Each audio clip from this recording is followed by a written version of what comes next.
Radyo Pilipinas, Radyo Publiko.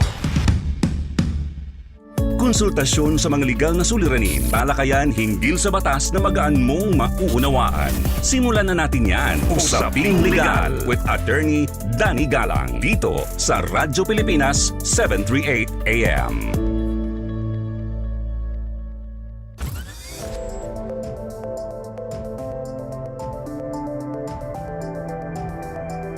Magandang araw ho sa inyong lahat. Ako po ang inyong lingkod, Attorney Danny Galang, at kayo'y nakikinig sa Usaping Legal sa Radyo Pilipinas, Radyo Publiko. Ngayon ay Sabado, July 25, 2026.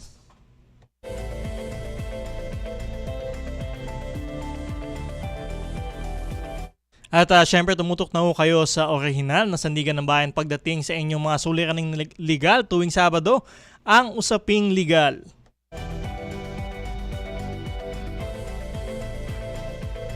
At syempre nakita na nga ho natin yung impeachment trial ni Vice President Sara Duterte nitong nagdaang linggo kung saan pinasabpi na ho yung bank at financial records ho niya. Yung sa BIR at siyempre sa AMLC, no? Anti-Money Laundering Council, pinasabpi na ho yan at binigyan ho siya ng deadline hanggang July 30, 2026, this coming week nga ho, no? Para isumite itong mga hinihingi ho ng Senate Impeachment Court. So yan ho ang pag-uusapan natin maya-maya lamang ho At syempre, sona na ho ni Pangulong Ferdinand Marcos Jr. ngayong Lunes, July 27. Kaya ano ho ba yung gusto niyong marinig dito sa sona ni PBBM? Ayan ho. Ito na ho yung pangalawa sa huli, no? Pangalawa sa huli niyang sona. At syempre sa Lunes na nga ito gaganapin kasabay ho ng pagbubukas ng sesyon ng Senado at ng House of Representatives.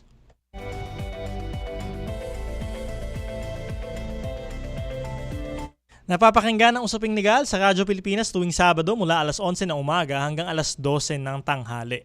Tayo ay napapanood din ho sa Free TV dahil sa pagtutulungan ng Radyo Pilipinas at ng People's Television. Hanapin ang Usaping Legal at iba pang programa ng Radyo Pilipinas sa Channel 3 sa TV Plus at sa Channel 45 to 49 naman sa For the Box. Ang programa natin ay linggo-linggong tatalakay ng mga napapanahong isyong legal at magpapaliwanag ng mga batas sa paraang simple at madaling maintindihan ng ating mga tagapakinig. Meron din tayong segment sa ating programa, Ang Sagot Kita, kung saan maaari kayong sumangguni ng inyong mga katanungang legal. Ito, paano makapagtanong sa ating programa? Mag-text ng inyong katanungan, komento o reaksyon sa cellphone number na 0917-626-1169, 0917-626-1169 sa oras ng ating programa. At syempre sa mga nasa Facebook naman, maaari din ho kayong mag-comment ng inyong katanungan sa ating live stream sa Usaping Legal Facebook page at syempre sa Facebook page ng Radyo Pilipinas.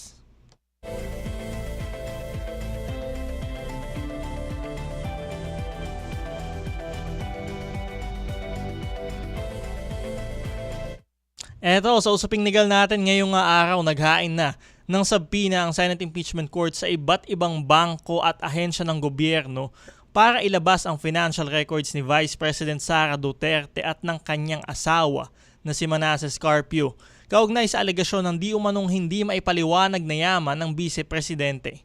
Kasama sa binigyan ng sabpina ang Bureau of Internal Revenue o BIR at Anti-Money Laundering Council o AMLC. Binigyan ng hanggang alas 9 ng umaga ng July 30 ang mga bangko at ahensya ng gobyerno para sumunod sa sabpina. Kaya naman sa ating tanong sa bayan ngayong Sabado, ano ang reaksyon mo sa pagsabpina sa bank at financial records ni Vice President Sara Duterte? Ano ang reaksyon mo sa pagsabpina sa mga bank at financial records ni Vice President Sara Duterte? Mag-text ang inyong opinion sa 0917-626-1169, 0917-626-1169 o mag-comment sa ating live stream sa Usaping Legal Facebook page at sa Facebook page ng Radyo Pilipinas.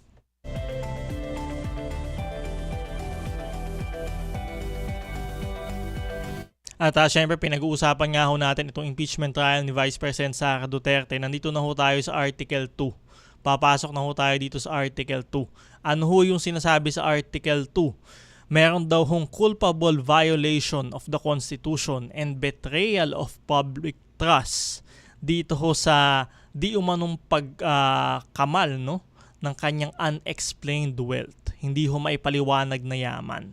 Na sinasabi nga ho dito sa Articles of Impeachment, manifestly disproportionate. Ibig sabihin ho, hindi ho tugma sa kanyang lawful income at earnings during her incumbency as public official. Yan ho yung sinasabi. So siya daw ho ay nagkamal ng unexplained wealth na hindi maipaliwanag, hindi ho maipaliwanag at disproportionate nga ho doon sa kanyang lawful income bilang isang public official. At sinasabi din ho doon sa artikulo ho na iyon na siya ho ay nag-fail nga ho na fully and truthfully na i-disclose ho yung kanyang kanilang ari-arian mag-asawa, assets, liabilities and network doon ho sa kanyang mga SALN, Statement of Assets and Liabilities and Network, noong taong 2022, 2023 at 2024. At sinasabi din ho dito sa Article 2 ho na ito na siya ho ay nag-fail na mag-divest at nag-willful na nagpatuloy pa rin daw ho sa kanyang mga business interests during her tenure as Vice President for the years 2022 to 2025. So kung ako ang tatanungin nyo ho, sa lahat ho ng mga articles of impeachment laban kay Vice President Sara Duterte, ito po ang pinakamabigat. Kasi dito ho sinasabi na meron ho siyang unexplained wealth. At kapag meron kang unexplained wealth, saan ho ba nanggagaling ho iyan? Yan ho ang tanong ho ng bayan. So paano ho sila nag-arrive at that conclusion? Kung babasahin nyo ho yung articles of impeachment, sinasabi ho doon ng prosecution na ito nga ho, yung lawful income daw ho ni Vice President Sara Duterte mula taong 2007 kung kailan ho siya naging vice mayor up to the time na siya ay naging vice presidente. Except yung years nga ho ng 2013, 14, 15 na kung saan hindi ho siya public servant, ay umaabot ho ito sa 30 million pesos. So 30 million pesos. Pero nung in-examine ho nila yung mga kung ano-anong financial records ho ng Vice President, ang nakita ho nilang amount na nabangga ho doon ay 80 million pesos. So sa makatwid ho, ang kaya ho nag-arrive sila doon sa ganung conclusion ay 80 million ho yung mga nandoon sa financial records, etc. Pero 30 million lang ho ang computation nila ng lawful income. Kasama na ho dito yung sweldo bilang isang public official at yun ho mga interest ho niya sa kung ano-ano pang mga negosyo. At yun nga kung ano-ano pang mga negosyo, nagtala daw ho ng net loss. So ibig sabihin, wala rin ho naidagdag doon sa kanyang kita, which is 30 million pesos. So yung difference ho niyan, yung discrepancy ho niyan, which is 50 million pesos, yan ho yung sinasabi ng prosecution na yun nga daw ho na at the very least, yun yung tagong yaman o yun yung unexplained wealth ng vice-presidente na hindi nga ho nakareflect dito sa kanyang SALN o Statement of Assets, Liabilities and Net Worth na dapat ho ay taon-taon na idinedeklara ng lahat ng public officials. Kahit ho yung pinakamababang empleyado sa gobyerno, nagde-declare ho yan ng SALN. Hanggang ho dun sa pinakamataas, yung presidente, vice-presidente. So ito daw ho mga amounts na ito na 50 million, sinasabi ho niya, ay sinasabi ho ng prosecution ay hindi ho nakadeklara doon sa SALN ho ng vice-presidente. At syempre kung titingnan naman ho yung records na Anti-Money Laundering Council, bilyones ho yung mga transaksyon na pumasok doon sa kanilang mga bank accounts. Pero katulad nga lang ho yung pinapaliwanag natin last time, ang tinitingnan lamang ho doon ay yung mga pumapasok at lumalabas. At yun ho yung tinototal. So hindi naman ho talaga kung magkano yung balanse noong bank account na yun at a particular period of time. So ayan ho. So sino ho yung mga binigyan ng subpoena? Una-una ho yung BIR, Bureau of Internal Revenue. So yung BIR ho, nandyan ho kasi yung mga income tax returns ng Vice President, pati ho na rin ho ng kanyang asawa kung joint filing ho sila, no? So bank returns, so income tax returns ng mag-asawa. At syempre yung AMLC or Anti-Money Laundering Council, binigyan din ho ng subpoena para ho malaman, no, yung mga bank accounts din ho, no? Yung mga pumasok at lumabas dun sa mga bank accounts ng mag-asawa. At ano hong bangko yung mga binigyan pa ho ng subpoena. Ang dami hong bangko na binigyan. Isa na ho dito yung Metrobank, Philippine Savings Bank, BPI, Security Bank, Land Bank at BDO.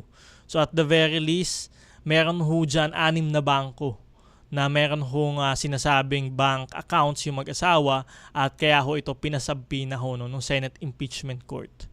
So ito ho yung BIR, AMLC at yung mga bangko. Diyan ho natin naasahan na maglalabas ho ng financial records so, ni Vice President Sara Duterte. So yung BIR ho ay para doon sa income tax returns. Yung AMLC para ho doon sa mga suspicious bank transactions. At syempre yung mga bangko para ho talaga mismo doon sa mga bank account nito nga hong mag-asawa.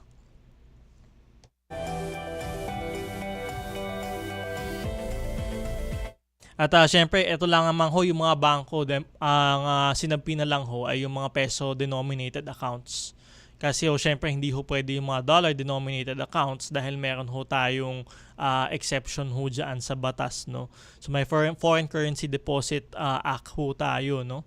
Na nagsasabi nga ho na bawal hong pakialamanan yung mga bank accounts o tingnan, no? Ito yung mga private accounts nga ho, no? Maliban na lamang kung meron hong waiver, no, o pagpayag o consent yung mga depositor. So bawal hong tingnan ho yan yung mga dollar denominated or foreign currency denominated accounts, bawal hong tingnan yan.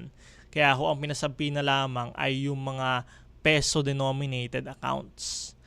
At syempre meron din ho tayong problema doon sa BIR kasi ho ang section 71 nga ho ng NIRC, National Internal Revenue Code. Ito ho yung batas na sumasaklaw ho sa pagbubuwis sa ating bansa. Pagbabayad ho ng buwis, ano ho yung karapatan ng mga taxpayer, etc. So ang sabi ho doon sa ating NIRC o yung tax code ho natin, yung mga tax returns ho, kapag ho ito ay i-file na ho dito sa ating BIR, sila ho ay magiging public record na ho. Public record na ho yung mga tax records.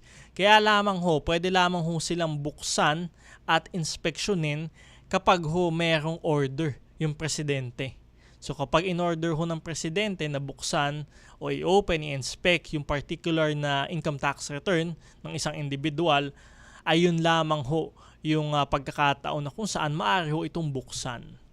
So, at yung isa pa hong exception, kapag ho nagkaroon ng waiver o nag-consent ho yung individual na taxpayer para ho maaring buksan o inspeksyonin ang kanyang tax records. So yun lamang ho yun. At syempre wala pa ho tayong naririnig na meron hong utos, no, para i-open at i-inspect nga ho itong income tax records ni Vice President Sara Duterte. At syempre nauna na nga akong sinabi ni Yusek Claire Castro, no, na dapat yung Senate Impeachment Court ang mag-utos ho niyan at hindi ibigay ho sa Pangulo. Pero yun nga ho, ito ho yung nandoon sa National Internal Revenue Code or Tax Code na exemption na kailangang ipag-utos ho ng Presidente yung pagbubukas at pag-i-inspect ng mga tax records ng kahit na sinong individual. So kaya ayan ho, binigyan ho sila hanggang July 30, 2026. So yan ho ay sa Webes, no? So Webes na ho yan, July 30 at hanggang 9 AM nga ho ng July 30, kailangan ho nilang ipasa etong kanilang mga bank records, financial records na hinihingi nga ho ng Senate Impeachment Court. Pero yun nga ho, sinasabi ni Senate President presiding officer, no? Senator Cheese Escudero, sinasabi ho niya, hindi naman ibig sabihin na pinag-utos nila, pinasabpinan nila, bubuksan na ho nila. So meron pa ho mga mangyayaring debate dyan sa susunod na linggo. So yan ho yung aabangan natin. Siyempre magbibigay ho ng itong mga bangko at yung mga ahensya ng gobyerno, ibibigay ho nila yan.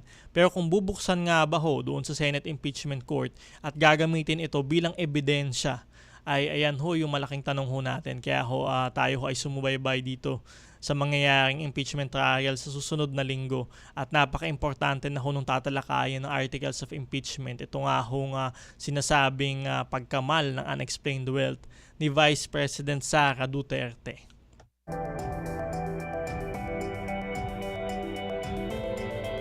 Ito, sa pagbabalik ng Usaping Legal, sasagutin ko naman ang inyong mga katanungan legal. Mag-text na inyong katanungan, komento o reaksyon sa ating programa sa cellphone number na 0917-626-1169, 0917-626-1169. Hanapin ang ating live stream sa Usaping Legal Facebook page at sa Facebook page ng Radyo Pilipinas.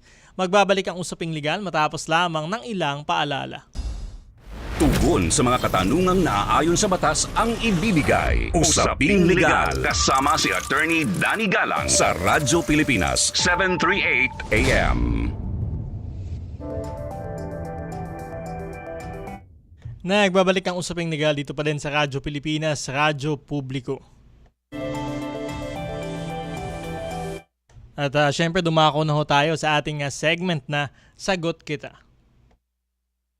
Mga legal concern na nais mabigyang kalinawan. Sagot kita! Mga nasusulat ukol sa batas na hindi lubusang maintindihan.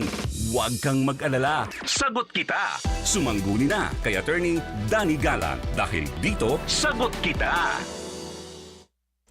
Dito sa Sagot Kita, sagot ko po kayo at ang inyong mga katanungan legal. Mag-text na inyong katanungan, komento o reaksyon sa ating programa sa cellphone number na 0917-626-1169, 0917-626-1169 o hanapin ang ating live stream sa Usaping Legal Facebook page at sa Facebook page ng Radyo Pilipinas. At syempre happy viewing ho dito sa mga nanonood sa ating live stream. Nandito na ho si Mark Boqueron, Bossing Boss, Gorpiar Singh, Maricel Manlapas, Juan Doynog, M. Anthony Arbado. At syempre nandito na rin ho si Bren Morcilia. Ayan ho, happy viewing ho sa inyong lahat. Syempre nandito din si Fatima Muniz, Jovi Muniz, Jassy Tan. Ayan ho, happy viewing ho sa inyong lahat ho ng nakikinig at nanonood ho sa ating Facebook live stream. At syempre nandito rin ho tayo sa Free TV. Hanapin nyo ho Channel 3 kung kayo ho ay naka TV Plus. Ayan ho, Channel 3 ho tayo makikita. Ayan ho, yung Usaping Legal at syempre lahat ho ng programa ng Radyo Pilipinas buong araw nandyan ho yan. Channel 3 ho sa TV Plus. At syempre kapag ho kayo naman naka-afford the box, Channel 45 to 49. Hanapin nyo ho dyan. So naka-live ho tayo dyan, pwede ho tayong mag-message ho kayo at syempre pwede ho natin batiin kayo at basahin ho ang inyong mga katanungan.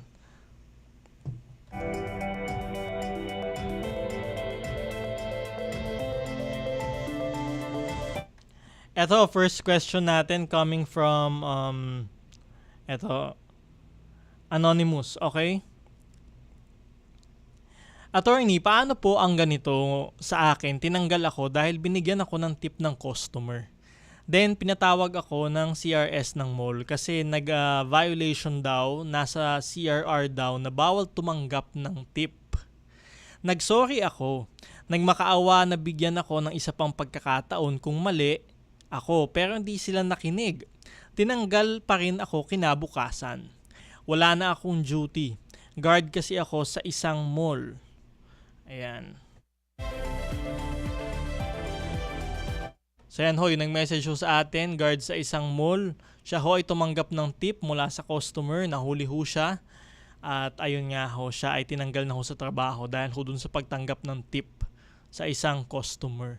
So ano ho yung maaari ho niyang gawin? So una ho kasi may konsepto ho tayo ng just cause, no? Na kung saan maaari ho kayong matanggal sa trabaho. So kahit sabihin po natin na meron tayong security of tenure, di ba para ho doon sa mga regular na empleyado na hindi ho kayo basta-basta pwedeng matanggal sa trabaho, meron ho tayong konsepto ng just cause. Na kung saan maaari ho kayong matanggal sa trabaho. So ano ho yung katulad ng just cause na yun? Ito ho yung mga serious misconduct, habitual tardiness, habitual absenteeism, ayan ho, o yung pagtatangka ho sa buhay ng employer. Okay, so kaya ayan ho, meron ho tayong mga just causes na tinatawag nga ho. At kung halimbawa ho, sinasabi ho doon sa inyong company regulations, sa mga regulations ho ng inyong employer, sinasabi ho doon na bawal ninyong gawin ng isang bagay, halimbawa ito nga ho, yung pagkuha ng tip galing sa mga customer, ay ayun ho, kapag ho iyon ay na-violate ho ninyo, ay maaari ho iyon makonsider na serious misconduct. So serious misconduct ho yung tawag ho doon, at syempre maaari ho kayong matanggal sa trabaho. Pero lagi nga ho natin sinasabi dito sa ating programa, kahit ho gaano na ho kabigat yung naging kasalanan ho ninyo, ay hindi ho kayo basta-basta pwedeng matanggal sa trabaho kung hindi ho ito dumaan sa due process. So ano ho yung due process na tinatawag ho natin? Meron ho tayong 2 notice rule at syempre ho yung opportunity to be heard.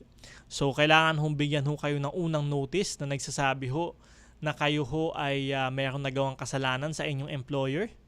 At nandun na rin ho doon sa first notice na kayo ho ay pinagpapaliwanag. So kailangan ho kayo ay kausapin o di kaya naman ho kayo ay pag-sumite ng written explanation. Ayan ho, no, para ho makuha naman ho ang inyong panig. At yung pangalawa naman ho notice, dito ho na ho sinasabi kung ano yung naging pasya ng employer ho ninyo, ng management, at kung bakit ho naging ganun yung pasya na kayo ay tanggalin na sa trabaho. So in between nga ho nung dalawang notice, kailangan ho may opportunity to be heard o pagkakataon ho para ho makuha o mapakinggan ang inyong panig. So either yan ho ay face-to-face o di kaya naman ho written na explanation, ay basta ho dapat ho ay napakinggan ang inyong panig. So kapag ho hindi dumaan sa due process, kahit ho meron pa hong serious misconduct, ay kayo ho ay maaaring magdemanda for illegal dismissal. So ayan ho. Kapag ho napatunayan ng ating mga labor arbiter ng korte na meron ho talagang illegal dismissal, kayo ho ay maaaring ma-reinstate o maibalik sa trabaho, mabigyan ho ng kaukulang danyos o damages para ho doon sa inyong sinapit, at syempre kasama na rin ho dyan yung mga back wages. Yung mga dapat na sinweldo nyo ho nung kayo ay tinanggal sa trabaho. So from the time na kayo ay illegally dismissed hanggang ho kayo ay maibalik sa trabaho, back wages ho yan. So kailangan ho yan ibalik din ng inyong employer.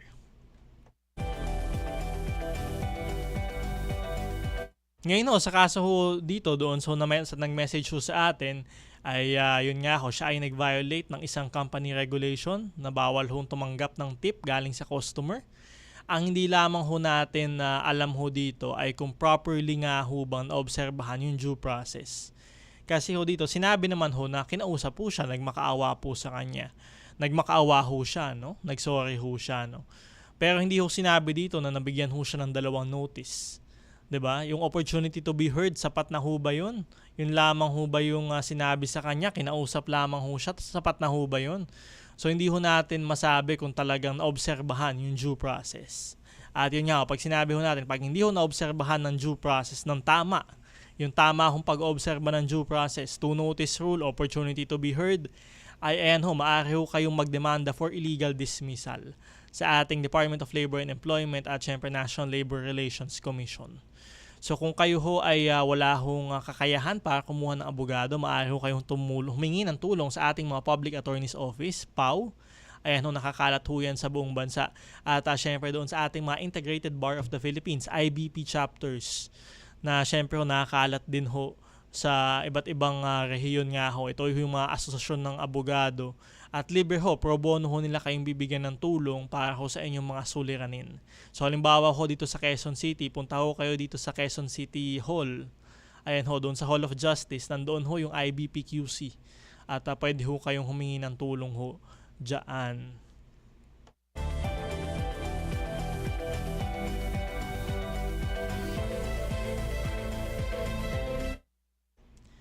Ito, second question naman natin coming from Socor 2025. Ito, kuha naman ho tayo sa YouTube. Meron ho tayong YouTube channel, Attorney Danny Galang YouTube channel. Diyan ho ninyo mapapanood yung mga past episodes ng Usaping Legal. Ayan ho, at syempre naka-upload din ho dyan yung mga ating mga interviews sa ating mga resource persons. Maraming salamat ho sa lahat ng ating mga subscribers. 20,000 plus subscribers ho sa YouTube. Maraming salamat ho sa inyong pagsubaybay sa ating programa. At syempre, pwede din ho kayong mag-message ng inyong mga katanungan ho dyan. Katulad ho nito. From Socor 2025, good day po sir. Paano po kung hindi alam ang exact address ng suspect at mobile number lang ang meron? Marami po ang ebidensya at nagtatago na po ang suspect. So nag-comment ho siya doon sa ating video on small claims cases. So syempre unang-una ho, yung nangutang ho sa inyo at gusto ninyong dalhin sa small claims court, hindi naman ho suspect ang tawag ho dyan. Okay, hindi naman ho siya criminal, no? Kasi 'di ba sinasabi ho natin, di-discuss ho natin dito sa ating programa, yung mga hindi ho nagbabayad ng utang, hindi naman ho sila basta-basta nakukulong. So wala ho talagang nakukulong sa hindi pagbabayad ng utang. Maliban na lamang ho kung meron hong elemento ng panloloko, estafa o fraud, o di kaya naman ho meron hong bouncing checks. 'Di ba? Yung mga nag-issue kayo ng mga cheque na wala naman ho talagang laman, bouncing checks ho 'yan, BP22. Ayan ho, diyan ho maaari ho kayong makulong. Pero kung hindi lamang ho kayo nagbayad ng utang dahil wala kayong pera, ay ayan ho, hindi ho kayo maaaring makulong. Kaya hindi ho suspect yung nangutang ho sa inyo. At syempre sinasabi ho niya sa ating small claims cases, kapag ho kasi ang pagkakautang ho sa inyo ay hindi ho lumampas o hindi ho higit sa 1 milyong piso, 1 million pesos, hindi ho kasama yung interest, ay maaari nyo ho yan dalhin sa ating mga small claims court. Kasi ho, ang kagandahan ho sa small claims court, bukod sa mas mabilis ho, yung magiging paniningil nyo ho ng utang, ay hindi na ho kailangan ng mga abogado dyan. So in fact, bawal nga ho yung mga abogado sa ating mga small claims court maliban na lamang ho kung sila ho yung idinedemanda o sila ho yung nagdedemanda. So ang ikalawa ho, dahil hindi nyo na ho kailangan ng mga abogado, hindi nyo na rin ho kailangan ng mga pleadings or mga habang pleadings nga ho na naglalaman ng mga argumento, depensa sa isang kaso. So kasi ho, yung mga gagamitin nyo hong forms para ho masabi yung inyong mga paniningil ay templated na ho iyan. So halimbawa ho doon sa naniningil, meron ho tayong statement of claim na tinatawag. Diyan nyo ho ilalagay yung pangalan, address, magkano yung inutang ho sa inyo, ano ho yung nature ng pagkakautang, at syempre doon naman ho sa kabilang partido, verified response. Diyan nyo ho ilalagay yung inyong depensa kung kayo nga ba ho ay may pagkakautang talaga o nagbayad na ho kayo, etc. At syempre lalakipan nyo ho lahat ng mga ebidensya. So ang problema ho kasi nitong ating nag-message ho sa atin, hindi niya ho alam yung address. So ayan ho, hindi ho maaari yun na hindi nyo alam yung address kasi ho hindi ho kayo ma-entertain ng ating small claims court. Kung alam nyo lamang ho ay yung mobile number. Kailangan ho ay pumunta ho kayo sa barangay kung saan ho nakatira yung tao. Kung alam nyo ho at least kung nasaan siya jurisdiction nakatira, no, pumunta ho kayo sa barangay, magpatulong ho kayo kung ano yung exact na address nitong taong ho ito para ho siya ay maserva nung subpoena. No. Kailangan ho kasi siyang maserva nung subpoena. Okay, para magpaliwanag ho siya at makapagpadala ho siya ng kanyang verified response. So kung hindi ho natin alam yung address, paano ho natin maibibigay doon sa tao, no? Yung subpoena ho sa kanya. So kaya ho napakahalaga ng address. Kaya kailangan ho malaman ho ninyo kung ano yung address. Maaari ho kayo siguro ho sa mga kamag-anak kung kayo makapagtulungan ho kayo o di kaya naman ho sa barangay nga ho.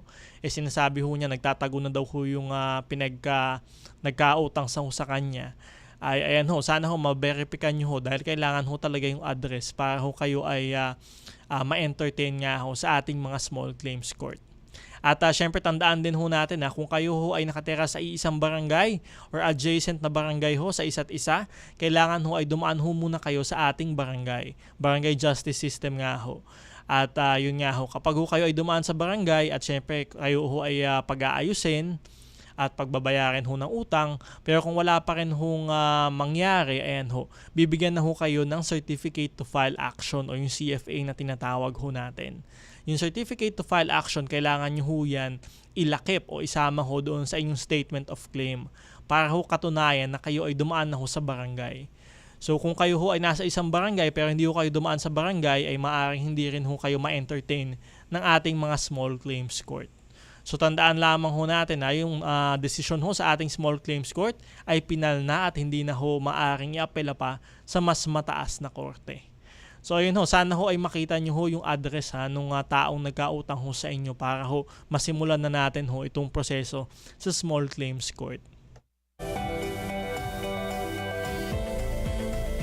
At syempre tuloy-tuloy lamang inyong mga katanungan, mag-comment sa ating ng inyong mga opinion sa ating tanong sa bayan ngayong Sabado. Ano ang reaksyon mo sa pagsabina sa financial records ni Vice President Sara Duterte? Ano ang reaksyon mo sa pagsabina sa financial records ni Vice President Sara Duterte? Mag-text sa inyong katanungan, komento o reaksyon sa ating programa sa cellphone number na 0917-626-1169, 0917-626-1169 o hanapin ang ating live stream sa Attorney Danny Galang Facebook page at sa Facebook page ng Radyo Pilipinas. Babasahin ho natin ang inyong mga opinion sa pagbabalik ng Usaping Legal.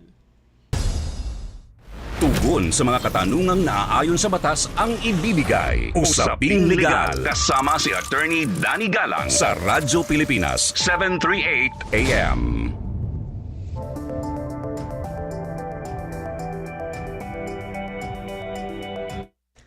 Nagbabalik ang Usaping Legal dito pa din sa Radyo Pilipinas, Radyo Publiko. Ito, batiin lamang ho natin yung mga nasa Facebook live stream ho natin.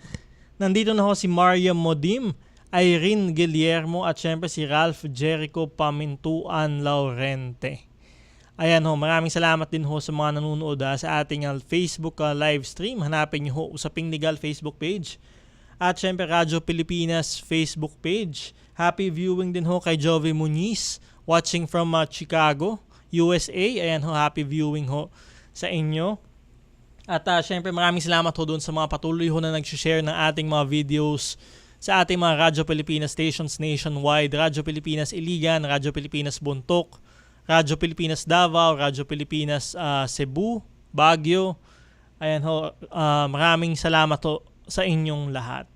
Ayan ho, magbasa lamang ho tayo ng inyong mga komento ho sa ating tanong sa bayan ngayong Sabado. Ano ang reaksyon mo sa pagsabina sa financial records ni Vice President Sara Duterte? Galing ho kay Bren Morcilia, dapat lang para malaman kung malinis ba o puno ng kahiwagaan ang pagkamal niya ng napakaraming salapi nasa mga bangko nila. Ayan ho, kaya ho makakita na ho natin kung ano nga ba yung totoo dito sa mga sinasabing unexplained wealth. Kapag ho ito ay nasabina na nga ho, sinabina na nga at kung bubuksan nga ho nitong Senate Impeachment Court at kung gagawin ho itong ebidensya, no? Kasi ho sa ngayon, sinasabina pa nga lang ho. Hindi pa ho talaga ito tiyak na magiging ebidensya. Siyempre may mga pagtatalo pa ho dyan, magdedebate pa ho yan . Ito, from cellphone number ending in 3358, I hope nabubuksan ng kahon ng bank records, SALN at financial records ni VP Sara Duterte at asawang si Attorney Manasseh Scarpio sa lalong madaling panahon sa trial. Ayan ho. Maraming salamat ho sa inyong mensahe. Cellphone number ending in 3358. Ayan ho, suki na ho natin to. At ayun nga ho, nasa Article 2 na ho tayo. So, 4 na articles ho ng impeachment, sa impeachment ni VP Sara. Article 2 na ho, itong papasok. So, ito ho yung ako, para ho sa akin, ito ho yung pinakamabigat nga ho, no, na artikulo dito sa sa kanyang articles of impeachment. Kasi nga ho, sinasabi na meron ho siyang alegasyon nga ho, no, ng tagong at hindi maipaliwanag na yaman. So, ayan ho. Kaya ho kapag meron kong ganyan, yung public official, ay syempre, meron ho yan betrayal of public trust dahil ho syempre halal ho siya at dapat ho idinedeklara ho niya ang kung anumang yaman ho niya. Diba ho? Wala naman hong sinasabi na ang public official dapat ganito lang ang yaman . Dapat ho ilang milyon lang. Pero ang sinasabi ho sa ating konstitusyon, sa ating saligang batas ay dapat ho idinedeklara nyo ho yung totoong yaman ho ninyo at kompleto, accurate, tamang yaman ng bawat public official. So kung sabihin ho natin ay kayo ho ay milyonaryo, milyonarya, bilyonaryo, ay ayan ho, katulad ho ng mga ilang senador, meron ho mga ilang senador na bilyonaryo ho, di ba? And wala naman hong kaso ho iyon, kung inihalal ho sila despite ho na alam ho ng tao na sila ho ay milyonaryo, bilyonaryo. Ang kailangan lamang ho ay nakadeklara ho sa kanilang SALN, yung Statement of Assets, Liabilities, and Net Worth, yung kanilang totoong yaman. So, ayan ho, dapat lamang ho ay nakadeklara. Kung ito naman ho ay mapatunayan nila na galing ho sa mga legitimate means, no, legal naman ho yung pagkuha nila ng mga yaman ho nila, ay okay lamang ho yun. Wala nga ho naman nagsasabi na dapat ganito lang ang yaman ng isang public official. Although sa ating konstitusyon dapat ho, ang public official ho talaga ay namumuhay ng simple, modest lives nga ho yung sinasabi. Pero ayun ho, kung kayo ay milyonaryo, bilyonaryo, ay dapat ho, ideklara nyo na ho yan doon sa salin ho ninyo ng kompleto at tama. So kaya ho ito yung naging issue kasi ho, ang tinitingnan ho ng prosecution ay ito lamang yung mga income na galing sa kanyang sahod bilang public official, galing ho doon sa kanyang interest, doon sa mga business interest ho niya. Ay ayan ho. Pero yun nga ho, ang sinasabi nila, ang computation ho nila is napakalayo nga doon sa kanyang idineklara sa SALN at doon ho sa lumalabas na kung magkano lang talaga yung kanyang income. So yan ho yung malalaman natin, kaya pinasapi na ho yung mga bank at financial records. So sa BIR, makikita ho natin yung income tax return, magkano ho yung fina-file nilang mag-asawa taon-taon. Yung sa AMLAC, makikita ho natin magkano ho yung mga transaksyon na pumapasok sa kanilang mga bank accounts. At syempre dun sa mga bangko na ho mismo, magkano yung mga laman nga ho ng kanilang mga bank accounts. Pero sabi nga ho ni Senator Chis Escudero, ito ho, pinasabi na pa lamang. So hindi ho natin alam kung ito ay bubuksan mismo doon sa impeachment trial kasi ho baka ho syempre meron ho talagang gagawin niyang depensa para kung hindi mabuksan itong mga financial records ho na ito. Tingnan ho natin yan kung mabubuksan ho yan at kung magagamit nga ho nga ebidensya ho yan. Pero kung sa akin lamang ho, ay syempre ho, kailangan ho naman buksan ho yan, makita ho yan. Kasi ho, impeachment trial ho ito ho ay may public interest. So, public official ho, pangalawang pinakamataas na official ho sa ating bansa ang ini-impeach dito sa trial ho na ito. Kaya dapat ho, lahat ho ng posibleng ebidensya na maaring mailabas nga ho, no, ay makapagbigay ng linaw dito sa mga issue ho na ibinabato ho sa Vice Presidente ay dapat ho, yan ho ay makita ho ng taong bayan. So kailangan ho makita ho natin yan para ho at doon sa mga senator judges para ho makapag-desisyon ho ng tama, no? Kung talagang i-impeach nga ho ito at magiging guilty nga ho ito si Vice President Sara Duterte. And ho, dyan na ho muna nagtatapos ang ating programa ngayong araw. Maaari pa rin ho kayong mag-comment sa ating Facebook live stream ng inyong mga opinion sa ating Tanong sa Bayan. At syempre ho sa YouTube, i-upload ho natin ang video ho natin. Syempre dito sa YouTube channel ho natin, Attorney Danny Galang YouTube channel. At syempre maraming salamat ho sa ating mga nakasamang engineers at staff, Mark Bukiron, Arnel Villamor, at Engineer Rolly Bumatayo. Syempre kasama din ho natin si Tess Ramirez at Isabel Silang. Magkarinigan ulit tayo sa susunod na Sabado, alas 11 na umaga hanggang alas 12 ng tanghali dito pa din sa Radyo Pilipinas, Radyo Publiko muli. Ako po si Attorney Danny Galang. Mag-ingat tayong lahat.